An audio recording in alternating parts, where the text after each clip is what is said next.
तो दास, आज आपको जो अधिकतर रोगी आते हैं, आत्मा दास की रोती है। यहाँ तो रोने का समय नहीं मिलता, एकांत में जाकर मैं देखता हूँ परमात्मा आपके बच्चों का क्या हाल हो गया है।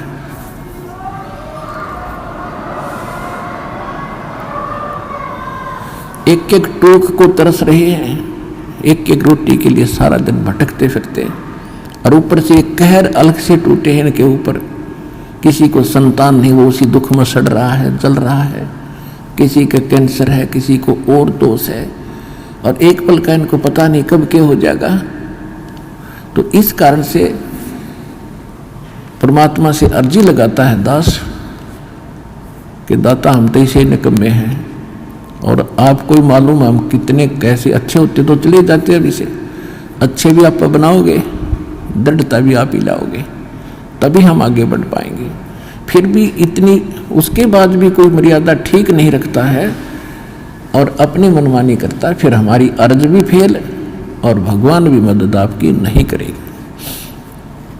तो सबसे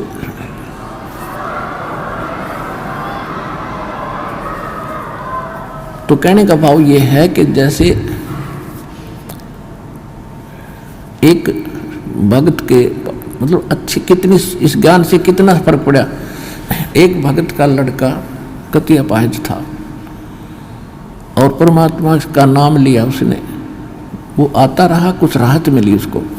राहत मिली तो वो तब तक 1 2 4 10 12 साल भर वो आया, उसको ज्ञान समझ में आ गया और उस बच्चे को सतनाम तक प्राप्त हो गया, और फिर उसकी मृत्यु होगी।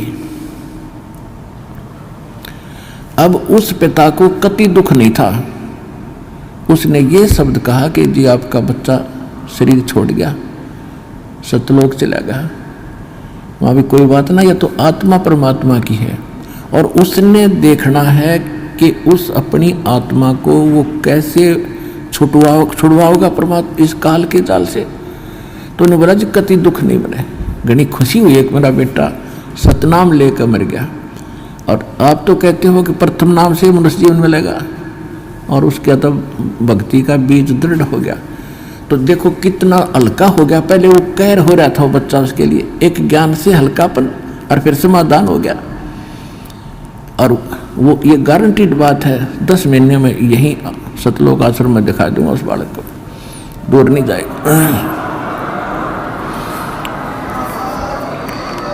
तो हमारा यहाँ जो मूल सौदा है, जो मूल हम सौदा करते हैं, वो तो इस आत्मा का कल्याण का है, और बाकी जो आपको सुख देंगे हम यहाँ परमात्मा देगा। दास तो देखो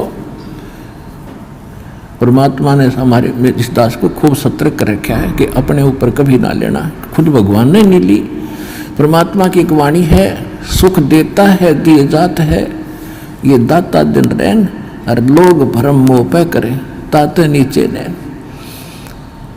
देने वाला परमात्मा कबीर जी है, और दास को केवल एक बीच में आपका मीडिया बनाए बैठा है।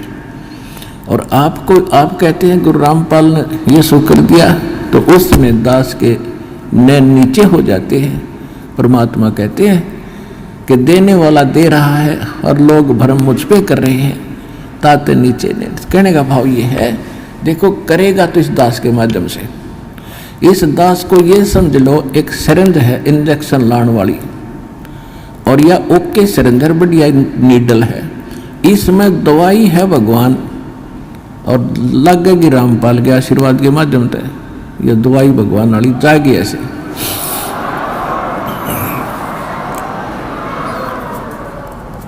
तो इस प्रकार आप जी ने पहले तो ज्ञान समझना चाहिए। ज्ञान के ऊपर दास ने जोर दिया है, भगवान का भी आदेश है कि घर घर देखो बोध विचारा, सतनाम सब ठोर उचारा।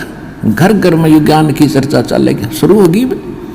जिस घर में आप जाओगे जाते भगवान के अतिरिक्त कोई चर्चा नहीं सारे दिन, ना तो इनमें कोई ताश बत खेला करता, कोई इधर उधर के गप्पे मारा करता, फलाने ने ऐसे कर दिया, धकड़े ने ऐसे कर दिया, ये गप्पे मारा करते घर बैठ के। आज हमें फर्स्ट टाइम है कोई, या तो सुबह का नित्यनेम, दोपहर की रामायणी, शाम की आरती, बीच में मंत्र, हमें इतना बड़ा सिलेबस दे दिया, हमने बकवाद करने का समय को नहीं।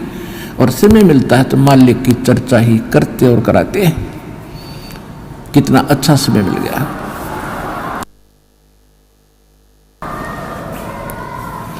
तो कहने का भाव ये है कि पहले इस ज्ञान को समझो और ज्ञान समझ के फिर भक्ति शुरू करो। चाहे कितना भयंकर रोग है, भगवान परमात्मा ने प्रसन्न कर दो। वो कैसे प्रसन्न होगा? जिस दिन वो प्रसन्न हो गया वो तो सोने कैसी काया बना दे जीव की। 1 सेकंड में एक बार 350-360 के लगभग कोड़ी थे, कोड़ी। और कबीर परमेश्वर के पास काशी में उनकी सुनकर महिमा इकट्ठे चले गए। 5-7 गए पहले तक। बोला जी हम ऐसे दुखी है और ऐसे है। परमात्मा बोले भाई तुम वो सारे को डियान बुला लो। जानो किसी ने? सारे ने जाने हम कि उनको सबको बुला लो। पर एक बात है, तुमने भक्ति करनी पड़ेगी आजीवन। और भक्ति छोड़ दोगे ना फिर तुम्हें फिर हानि हो सकती है। कान पकड़े जी, कदे नहीं छोड़ेंगे और हम तो सदा आपके चरणों में पड़े रहेंगे। 360 कति कोडी चाम पड़ा था कट कट के। और परमात्मा ने आशीर्वाद मात्र से सारे 1 सेकंड में कति स्वस्थ कर दिए। कबीर भगवान ने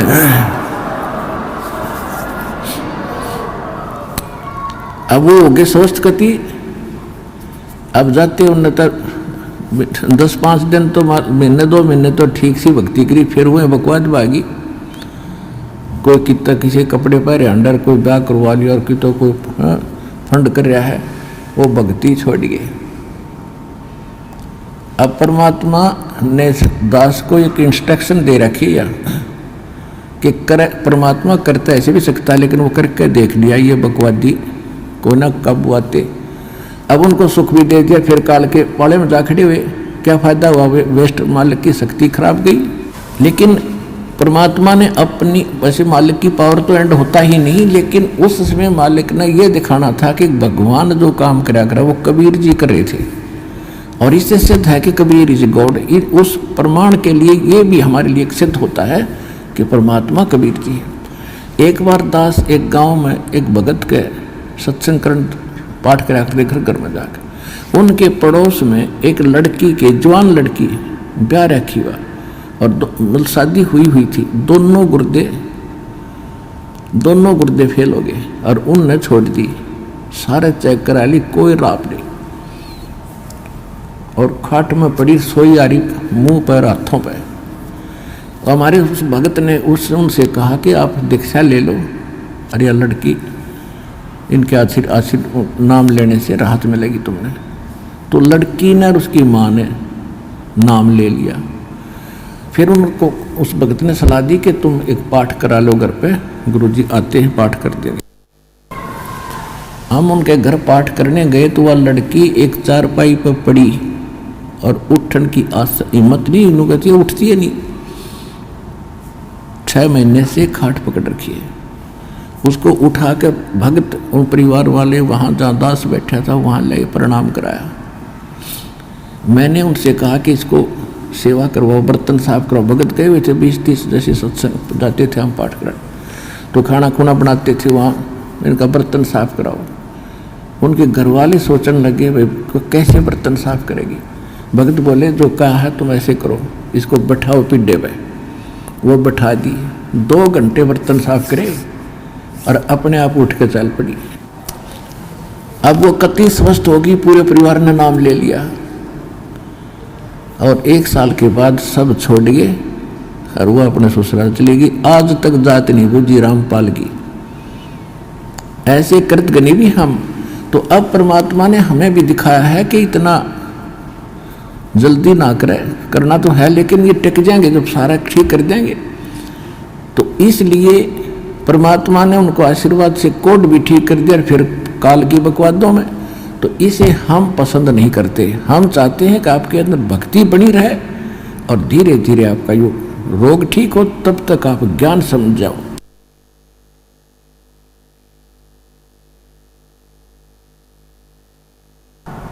और जिसके मन में दोष है वो चला जाएगा। फिर कितने पृथ्वी ठिकाना नहीं, वापस में फिर भटक कर फिर आखिर में यही आना पड़ेगा। एक अभी कल ही मिल रहा था, एक बहन आ रही थी, उसको और उसका पति भी मिला। भक्तों ने बताया कि ऐसे ऐसे ये बहन आई थी 3 महीने पहले और इसको बहुत समझाया, नाम ले ले, इसका पति ने नाम ले लिया, इसने ना लिया। और ये भी आप विचार कर लेना, जो यहाँ आकर दीक्षा नहीं लेकर वापस जाता है तो उसकी कोई करड़ाई है, कोई भयंकर कर्म उसको दुख देने वाला है, जिस कारण से काल उसने परमात्मा की ओट में आन नहीं दे रहा। तो 3 महीने पहले वो आई थी बेटी, नाम ना लेके गई, फिर छत पड़ गई उसके ऊपर और रीढ़ की हड्डी टूट गई, और सीधी पड़ी है कति अलण की न टहलन की। अब परसों लेकर आ रहे थे, जब बताई माँ बेटी उस समय क्यों ना लिया, तो नहीं वो नाम या बला टल जाती तेरी। नहीं बोले जी गलती बन गई, बता ये। और अब कैसे आ गई तू? अब सब, अब रामपाल सही हो गया और कबीर भी भगवान हो गया, जब दे ही टूट गई है। कल के चोर बता क्या कर लेन का।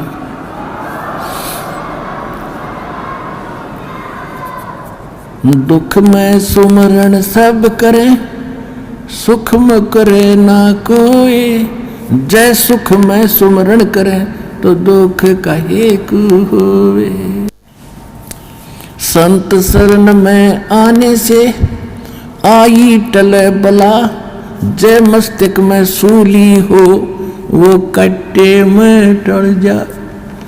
इस समर्थ परमात्मा की शरण में आने से यदि मौत भी हो, यानी सूली टूटना हो, तो कांटा लगकर ही बच जाता है।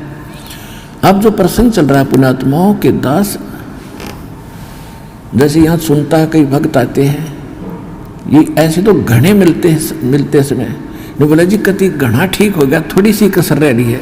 मैं कहा यह कसर तो रखनी है सारे, मैं कहा यह ना रही ना तो फिर भाग जाओगे, वो काल के उसमें पाले में खड़े हो जाओगे जा करके।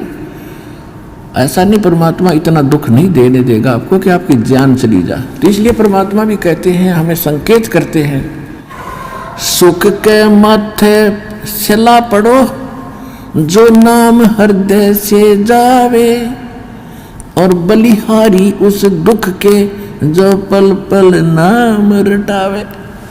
परमात्मा हमें संकेत करते हैं कि हे भगवान, ऐसा सुख ना देना जिससे आपकी भूल पड़ जावे, और इतना दुख दिए रखना दाता तेरी याद बनी रहे। तो पुण्यात्माओं, हम सुखी होते ही भगवान बोलते हैं, और दुख जब हमारे ऊपर आते तो कर्मों के हैं, और फिर हमें भगवान याद आता है। तो हमारे, अब देखो आपके पापों में आग लगा रखी, भगवान ने आग लगा रखी, जो संचित कर्म है उनके भी और जो प्रारब्ध वाले इनमें भी। जब कर्म जले हैं, जब भी घास जलता है तब भी धुआं धावा आग उग थोड़ी बहुत दिखे जानो दुख दे रही है, लेकिन कति रोग कटन लाग रहा है आपका, तो थोड़ा बहुत कष्ट भी हो उसने सहन कर लेना। अब जैसे तो आपको जो भयंकर रोग थे, जो भयंकर दुखदायी कर्म है, पहले आपके उन पर कुवाड़िया चल रहा है परमात्मा का, और छोटे मोटे तो धीरे धीरे हो जाएंगे, सारे ठीक हो जाएंगे। जैसे डॉक्टर के पास कोई भयंकर मरीज जाता है, वो सबसे पहले डॉक्टर उस स्थान का इलाज करेगा जहाँ से रक्त निकल रहा है, यानी जिससे उसकी जान जानी हो। एक्सीडेंट हो गया, हड्डी टूट गई और कहीं रक्त स्राव हो रहा है, तो सबसे पहले डॉक्टर ये देखेगा कि इसका इस स्थान पर ऑपरेशन करें जिससे इसका खून रक्त बंद हो। और वो रो रहा है, डॉक्टर साहब टांग में दर्द घना है, हाय मर गया, तो डॉक्टर उसने ना देखता कि उसने तो चिल्ला लड़ते थोड़ी देरी, तो फिर कर दूंगा ठीक, पहले ये रोग काटना, ये करना जरूरी है जिससे इसकी मौत ना हो जाए। तो परमात्मा आप ताए हुए एक दुख न ठीक कराने खातिर, और परमात्मा आपके वो पहले ठीक करेगा जिससे आपकी मृत्यु, जैसे आपकी मृत्यु निकट आ गई, समय आपका रहा नहीं, एक्सटेंड आपकी है नहीं आगे आयु, तो सबसे पहले उस कर्म को बढ़ाएगा आपको जिससे आपकी एक्सटेंशन हो। उसके बाद फिर सुख तक दे जाएगा जब तक आप रहोगे शरण में। तो इसलिए आप विश्वास के साथ इस मार्ग पर लगे रहो, और जैसे दास कहे वैसे चलो, किसी की और बातों में आके भगवान से दूर ना होना। आप सदा सुखी हो जाओगे, आपको सर्व सुख मिलेगा और मोक्ष मिलेगा। ये सुख तो रुंगे में मिलेंगे, फ्री ऑफ कॉस्ट मिलेंगे, और मूल सौदा आपका मोक्ष होगा, वो गारंटीड होगा।